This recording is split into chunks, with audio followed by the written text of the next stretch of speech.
How we doing, guys? Good. You saw your secondary, so it looks like you know something about that. We're getting better. We're getting better. It's nice to see those guys competing. Yeah, wondering about the corner in particular with Malcolm. What did he do to kind of step forward a little bit, and has Josh kind of lived up to the billing that you had in the spring for him? Yes, I think both of those guys good players. The thing that you see is those guys have length. They can run. Good man corners. They tackle. They're physical.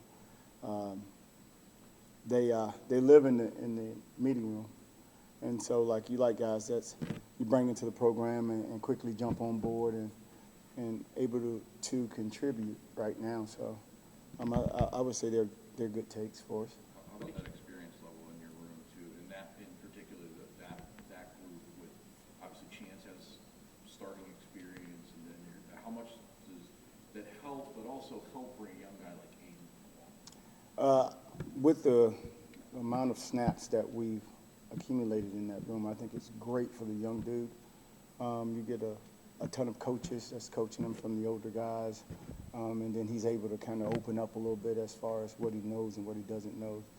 And it helps in his growth, really, to have so many guys that's invested in him, that's willing to give him some nuggets along the way. So I think that's always awesome. Sorry about that. When Josh, that first pass goes past him, and it's a big chunk play, and it seems like a mental toughness, resilience kind of play. When he responds well and gets that third down stop later, as a DB's coach, like, are you excited about that? Is that something you want to see from him? I would rather that not happen. You would ask me about that one. Yeah, the way he responded, and he never afraid. He just kind of my bad, and technique could have been a little better there. But sometimes it happens. What a difference a year makes, even for you transitioning Yep. and your room transitioning. Can you talk about like just the difference between just touching down and then now kind of having a little bit more time and how that affects you in your room? Absolutely. Like, so second year in the program or in the system, like now you're able to kind of fine tune those details, get outside of just what we do as individuals, how this thing fits together, where the kind of bones are, the weaknesses are in the coverages and in defense, and you can really harp in on those deals because guys are not kind of cramming, trying to learn, what is my job? What is my job? So for that, it's been amazing. It's been awesome. And then getting to know East Lansing a little bit better too? Yeah, a little bit. I'm getting out. I'm still tied to the building, though. Yeah, I get it. I live in the building. I get it. All right, thank you. Yeah. It'd be nice to be relatively healthy coming out of week one this year. We're mid-season or beginning season healthy. Like you're never gonna be fresh. There's always bumps and bruises, and so you learn to live through that. And so yeah, we're healthy. Game time, we're gonna be as healthy as we need to be in order to be successful. Guy, coach had said kind of getting close. Oh yeah. Has he been back working with you? He's working now. He's working. It's like I said, you got so much wealth of knowledge on that back end, from Amarion to Spencer to Nakai. You just got a wealth of knowledge back there. So if you're able to get out there to practice and just listen, you hear those guys chattering away.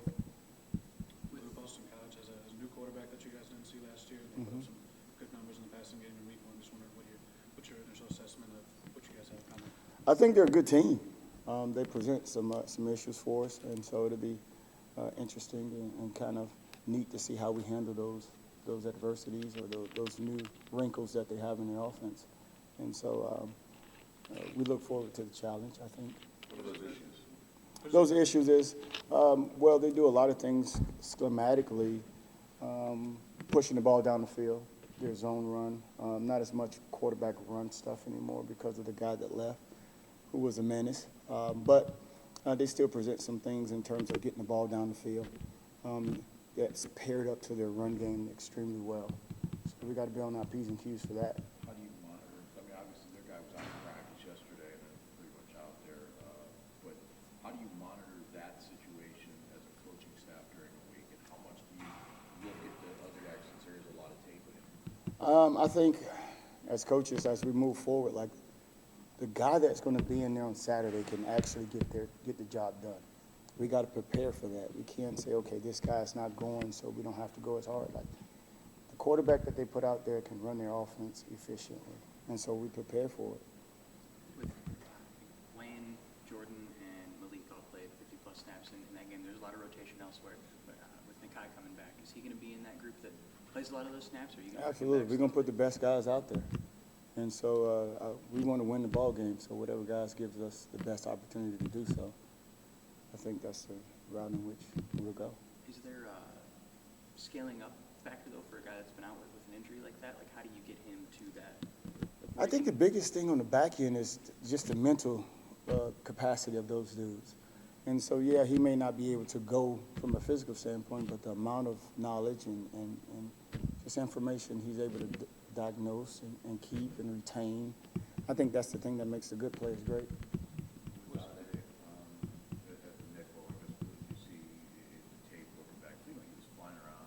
Yeah, he plays fast, he plays physical.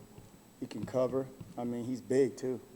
That's a bigger nickel. And so it gives you advantages in run game and the pass game, so you don't have to sub out as much. And so he's been a good surprise to see how he's just kind of continuing to come along. When the guy does come back, is that a spot where Morgan's going to stay? I have safety, no or idea. He maybe would he get some snaps at nickel? Is he? Coach, I don't know. We'll figure that out when we get there. What's it been like working with Hayden West as a young guy? No, he's terrible. He's terrible. No, you talk about a young dude that comes in and he's just so eager and wants to learn and lives in my office. This guy here, it's been a pleasure to get this dude that's wired the way that he is, understand balls the way that he does, and he just goes out there and he just works. He takes the information from the older guys and he just works, and I admire that about him.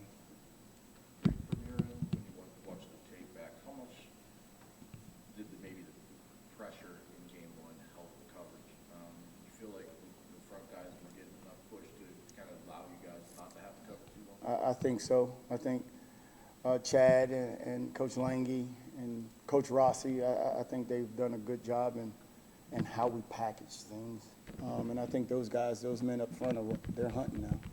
And that's always good for us on the back end. We don't have to cover as long. So hopefully we continue to get that going and continue to develop that so that we don't have to cover as long. You got a defensive shutout, but I think you did see 3 plays in that connected defense. Is it good to have a couple things on film you can correct after a defensive I guess if you're looking at it that way, I would rather them not happen. And like I said, sometimes things like that happen where they get the ball up. I just would like to win more than I lose. Yeah, I'm with you. It is half full, I guess. But if I had to kind of pick my druthers, I would rather pick all 3 of those. Austin College returns to respond at 104, 103 yards in that game last year against you guys. Was in the triple digits last week. What type of challenges is he going to present for you? I think he presents a lot. We got to know where that dude's at. We got to keep tabs on him and just kind of make sure he's accounted for, because I think he is a very good player. With the rotations that you guys were able to do, usually you don't talk with D guys about the offense, but the offense sustaining drives, getting like 36, 37 minutes of possession time. How does that help being on the field less for your defense to do the things you guys want to do? Yeah, it's kind of, we came here to play defense. So you want to get as many snaps as possible. And by that same token, you want the offense to be able to get in there and do what they do. So as a defensive coach, I would like to be out there on defense.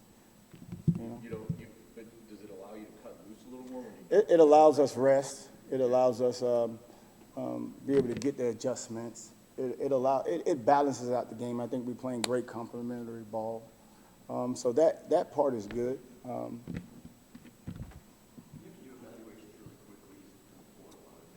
Yes. And when you got these players developed, when you got them here on the field, any of them look better than they looked on the film, or is there a fun surprise there? Or what? Well, you see the same thing that you see on the tape.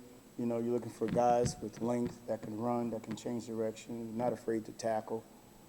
So those things don't really change after getting them here, and you just kind of dive into them a little bit. You get to know them as a player. You get to know how they learn, how they retain information, what's the best way to teach them.